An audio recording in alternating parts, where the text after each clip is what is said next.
আসসালামু আলাইকুম রহমতুল্লাহ নাহমাদুহু ওয়া নুসাল্লি আলা রাসূলিহিল কারীম আম্মা বা'দ। মুফতি মুহাম্মদ আমিনুল ইহসান রাহিমাহুল্লাহ তাআলা তিনি তার আল কাওয়াইদুল ফিকহিয়া 3 নম্বর যে রিসালাটা সেটাকে সাজিয়েছেন তিনি হুরুফুল হিজার ভিত্তিতে।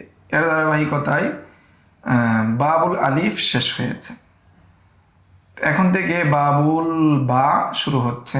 বা দ্বারা যে সমস্ত কায়দা শুরু হয়েছে সেগুলো নিয়ে আলোচনা শুরু হচ্ছে। তো আজকের এই দর্শে আমরা 61 থেকে 65 নাম্বার মূলনীতি নিয়ে আলোচনা করব, কায়দা নিয়ে আলোচনা করব। বাবুল বা 61 নাম্বার কায়দা।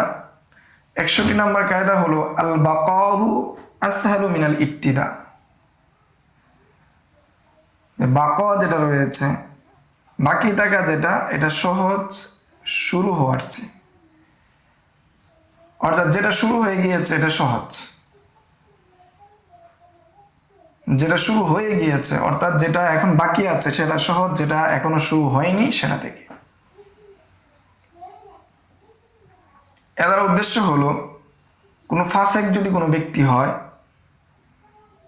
তাহলে কোনো ফাসেক কোনো আলেমকে বা কোনো কাজীর পদে অধিষ্ঠিত হবে এরকম কোনো ব্যক্তিকে কি করা যাবে না, কাজীর পদে নিয়োগ দেওয়া যাবে না। ফাসেক কোনো ব্যক্তি কাজী হতে পারে না, বিচারক হতে পারে না, বা তাকে কাজী হিসেবে নিয়োগ দেওয়া যায় না, কারণ শুরুটা কি কঠিন।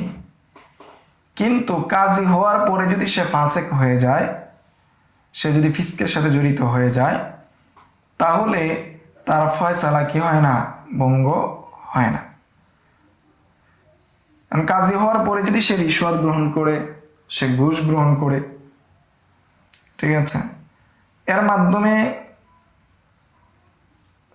তাকে মাযুল করা যায় না, এটাই কি। কিন্তু সে কি হয়, মানে আজলের উপযুক্ত হয়ে যায়, তাকে কাজীর পদ থেকে অবসান করার যে যথার্থতা সেটা সাব্যস্ত হয়ে যায়, কিন্তু তার যে ফয়সালা আছে সেটা কি হয় না, বিলুপ্ত হয় না। এটাই হলো জহিরুল মাযহাব বা জহিরুল রিওয়ায়া। এটার উপর মাশায়েখগণ ইমাম শাফি রহমতুল্লাহি আলাইহি বলেন ফাসেককে কাজীর পদে নিয়োগ করা যাবে না এবং তার শাহাদাতকেও গ্রহণ করা যাবে না। কিন্তু আইম্মা সালাসা ইমাম আবু হানিফা, ইমাম আবু ইউসুফ, মুহাম্মদ তিনজন থেকে নামাজের রিওয়ায়াতের মধ্যে এসেছে আন্নাহু লা ইয়াজুজু কাযাহু, তার ফয়সালাও কি হবে না, বিশুদ্ধ হবে না।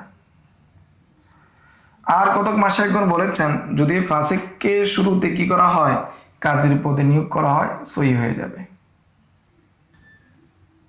আর যদি সে কি করে ফাসিক মানে কাজী হওয়ার পরেও যদি সে কি ফিস্ক করে, তাহলে সে অপসারণের উপযুক্ত হয়ে যাবে, তাকে অপসারণ করতে হবে, অপসারণের উপযুক্ত হয়ে যাবে, কিন্তু তার ফয়সালা কার্যকর থাকবে। তো এটি এখানে বলা হয়েছে আল বাকাউ আসহালু মিনাল ইবতিদা, যে বাকা যেটা রয়েছে, অর্থাৎ কেউ যদি কাজী হয়ে যায় তাহলে তার ফয়সালা ফিসকের কারণে বাতিল হয় না, কিন্তু সে শুরুতেই যদি ফাসেক থাকে, ফিসকের কারণে সে কি হতে পারে না, কাজী হতে পারে না। 62 নম্বর কায়দা আল বিনাউ আলা আলা যাহির ওয়াজিবুন মা লাম ইয়াতাবায়্যান খিলাফুহু। বাহ্যিক অবস্থার উপর ভিত্তি করা ওয়াজিব যতক্ষণ না এর বিপরীত প্রকাশ পায়। বাহ্যিক অবস্থার উপর ভিত্তি করা আবশ্যক যতক্ষণ না এর বিপরীত প্রকাশ পায়, ততক্ষণ পর্যন্ত বাহ্যিক অবস্থার উপর ভিত্তি করা আবশ্যক। এর উদ্দেশ্য হলো যে মুসলমানদের যে সমস্ত বিষয় মুসলমানদের মধ্যে প্রচলন রয়েছে, যে সমস্ত শর্ত শারায়েত মুআমালাতের মধ্যে প্রচলন রয়েছে, এই সমস্ত শর্ত শারায়েতের বিবেচনা করা হবে। যদি না জানা যায় যে এটা মুসলমানদের জন্য ক্ষতি না এই বিষয়টা যদি না জানা যায়, তাহলে বাহ্যিক অবস্থার উপর ভিত্তি করা হবে যেটা মুসলমানদের জন্য কি উপকারী। কেন, একজন আকেল ব্যক্তি, একজন স্বাধীন ব্যক্তি, সে কখনো যেটা উপকারী না সেটার সাথে সে কি হতে পারে না, সম্পৃক্ত হতে পারে না। এটি বলা হয়েছে আল বিনাউ আলা যাহিরি ওয়াজিবুন মা লাম ইয়াতাবায়্যান খিলাফাহু, যে যাহিরের উপর নির্ভর করা আবশ্যক যতক্ষণ না এর বিপরীত প্রকাশ পায়। এখন যদি এর বিপরীত যদি প্রকাশ পায় সেটা খারাপ বা সেটা মন্দ, মুসলমানদের জন্য ক্ষতি, তাহলে সেটার উপর আমল করা যাবে না। যেমন যদি কোনো ইদা আতাকা মাওলা মামলুকাহু, যদি কোনো মনিবে তার গোলামদেরকে কি করে আজাদ করে, এই ভিত্তিতে যে তার যে ওয়ালা সেটা তার জন্য হবে। তাহলে রাসূল সাল্লাল্লাহু আলাইহি ওয়াসাল্লামের যে হাদিস রয়েছে সে হাদিস অনুযায়ী আল ওয়ালাউ লিমান আতাকা, সেটার ভিত্তিতে সেটা তার জন্যই হবে। ফাইন শারাতাল মাওলা আল্লাহ ইয়াকুনাল ওয়ালাউ লি, যদি মাওলা শর্ত করে যে আমি তোমাদেরকে আজাদ করে দিচ্ছি কিন্তু তোমরা আমার মাওলা না, যেহেতু এই শর্তটা সুস্পষ্টভাবে বোঝা যাচ্ছে সেটা যাহিরের বিপরীত, শরার বিপরীত, শরীয়তের বিপরীত, ফালা ইউআমালু বিহি, ফলে এর মাধ্যমে কি করা যাবে না, আমল করা যাবে না। এটাই বলা হচ্ছে আল বিনাউ আলা যাহির ওয়াজিবুন মা লাম ইয়াতাবায়্যান খিলাফুহু, যে যাহিরের উপর নির্ভর করা আবশ্যক যতক্ষণ না এর বিপরীত কোনো কিছু প্রকাশ পায়। 63 নম্বর কায়দা, আল বায়ানু ইউতাবারু বিল ইবতিদা ইন সাহহা ওয়া ইল্লা ফালা, ব্যাখ্যা বা বর্ণনা বিবেচনা হয় শুরুতেই যদি সেটা সঠিক হয়, আর যদি শুরুতে সে ব্যাখ্যা না করে তাহলে সেটা বিবেচনা করা হবে না, সেটা বিবেচ্য হবে না, গ্রহণযোগ্য হবে না। আর শুরুতে করলো কিন্তু সেটা সঠিক না, তখনও বিবেচনা হবে না। কাফরা দ্বারা উদ্দেশ্য হলো উসুলুল কারখি, উসুলুল কারখি কিতাব থেকে এই কায়দাটা নেওয়া হয়েছে। ওয়াল মুরাদ বিল বায়ানি বায়ানুত তাফসির আই তাওজিহুল মুহমালি, এখানে বয়ান দ্বারা উদ্দেশ্য হলো ব্যাখ্যা করা, অর্থাৎ যেটার মধ্যে দুইটি বা একাধিক বিষয়ের সম্ভাবনা থাকে সেটার ব্যাখ্যা করা। উদাহরণস্বরূপ, কোনো ব্যক্তি যদি তার দুজন স্ত্রীকে বলে যাদের সাথে সে সহবাস করেছে, এমন দুজন স্ত্রীকে যদি সে বলে তোমরা দুজন তালাক, আনতুমা তালিকানে, এখন যদি তারা সহবাসকৃত না হয় তাহলে তারা এক তালাকের মাধ্যমেই বায়ান হয়ে যায়। যেহেতু সহবাসকৃত, সেই জন্য তাদের তো এখন এক তালাকের মাধ্যমে বায়ান হবে না। এখন সে বলছে তালাক, এখন তালাক দ্বারা উদ্দেশ্য কি?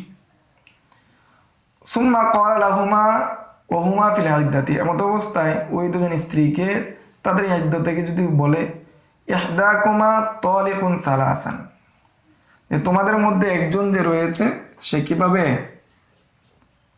তার মধ্যে একজন 3 তালাক, ফালাহুল বায়ানু মা দামাতা ফিল ইদ্দাতি, পরে যার জন্য 3 তালাক বললো তার জন্য 3 তালাক হিসেবে গণ্য হবে, আর যার জন্য 1 তালাক বললো সে 1 তালাক হিসেবে কি হবে, বিবেচ্য হবে। এখন যদি সে ইদ্দতে থাকে তাহলে এটা বিশুদ্ধ হবে। আর যদি ইদ্দত পূরণ হয়ে যায়, একজনের ইদ্দত পূরণ হয়ে যায়, তাহলে যার ইদ্দত পূরণ হয়ে যাবে তার ক্ষেত্রে কি হয়ে যাবে, 3 তালাক হয়ে যাবে বেআইনিয়া।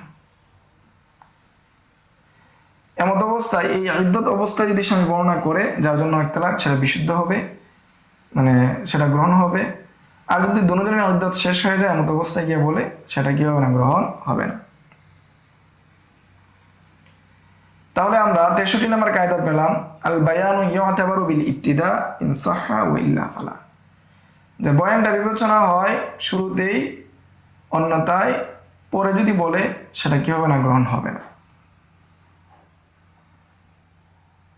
64 নম্বর কায়দা হলো আল বায়িনাতু হুজ্জাতুন মুতাআদ্দিয়াতুন ওয়াল ইকরারু হুজ্জাতুন কাসিরাতুন।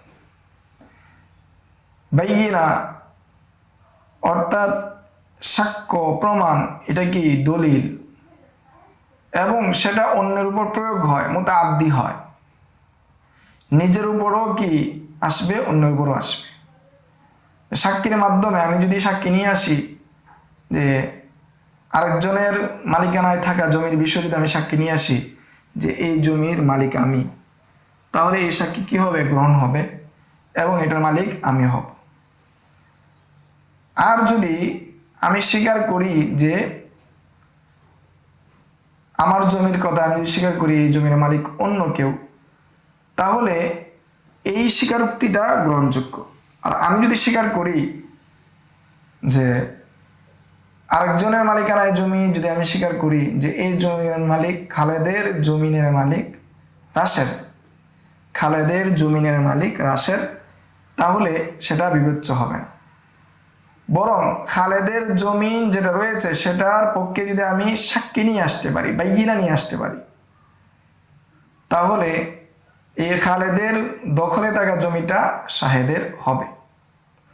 এটাই বলা হচ্ছে আল বাইয়িনাতু হুজ্জাতুন মুতাআদ্দিয়াতুন ওয়াল ইকরারু হুজ্জাতুন কাসিরাতুন। বাইয়িনা যেটা রয়েছে সেটা হলো হুজ্জতে মুতাআদ্দিয়া, অন্যের উপর সে প্রভাব বিস্তার করে, কিন্তু ইকরার যেটা রয়েছে সেটা কাসিরা, সেটা সীমাবদ্ধ, সেটা নিজের উপরেই সীমাবদ্ধ থাকে। এই কায়দা নেওয়া হয়েছে মাজাল্লাতুল আহকামিল আদলিয়া কিতাব থেকে। উদাহরণ হিসেবে বলা হয়েছে কেউ যদি কোনো জিনিস ক্রয় করে, ক্রয় করার পরে সে যদি বলে যে এই জিনিস আমি যার কাছ থেকে ক্রয় করেছি এটা তো তার না, বরং আমি জায়েদের কাছ থেকে ক্রয় করেছি, এটা জায়েদের না, বরং এটা তো রাশেদের, তখন সে যদি এই সমনটাকে বা এই জিনিসটাকে, সে যদি এই জিনিসটাকে রাশেদকে দিয়ে দেয়, তাহলে জায়েদের সুযোগ থাকবে না, সে কি করবে? বিক্রেতার কাছ থেকে এই সমনটা ফিরিয়ে আনবে, এর মূল্য ফিরিয়ে আনবে। কেন? লিআন্না ইকরারাহু লা ইয়াসরি ইলাল বাইয়া, কেননা তার স্বীকারোক্তিটা বায়ার দিকে, বিক্রেতার দিকে ফিরবে না। কিন্তু সে যদি প্রমাণ নিয়ে আসতে পারে যে না এটা বিক্রেতার না, বরং সেটা কি তার, তাহলে সে মুশতারি, সে বিক্রেতার কাছ থেকে সমন ফেরত আনতে পারবে। কেননা প্রমাণ যেটা আছে সেটা কি করে? তাআদ্দি করে, অন্যের উপর প্রভাব বিস্তার করে। 65 নম্বর কায়দা আল বাইয়িনাতু লিইসবাতি খিলাফি যাহিরি ওয়াল ইয়ামিনু লিইবকাইল আসলি।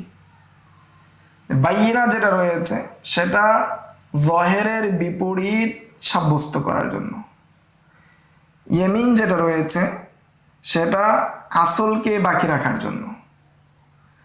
তো বাইয়িনা যেটা রয়েছে সেটা বাহ্যিক অবস্থার বিপরীত ফয়সালার জন্য, আর কসম যেটা রয়েছে সেটা বাহ্যিক যে অবস্থা রয়েছে, আসল যেটা রয়েছে সেটাকে বাকি রাখার জন্য। মিম জিম দ্বারা উদ্দেশ্য হলো মাজাল্লাতুল আহকামিল আদলিয়া, এই কিতাব থেকে এই কায়দাটা নেওয়া হয়েছে। উদাহরণস্বরূপ, জায়েদের দখলে থাকা কোনো জমি, এর বিপরীতে যদি খালেদে দলিল পেশ করে যে এই জমি আমার, তাহলে সেটা খালেদের হয়ে যাবে। বাহ্যিকভাবে এই জমির মালিক ছিল জায়েদ,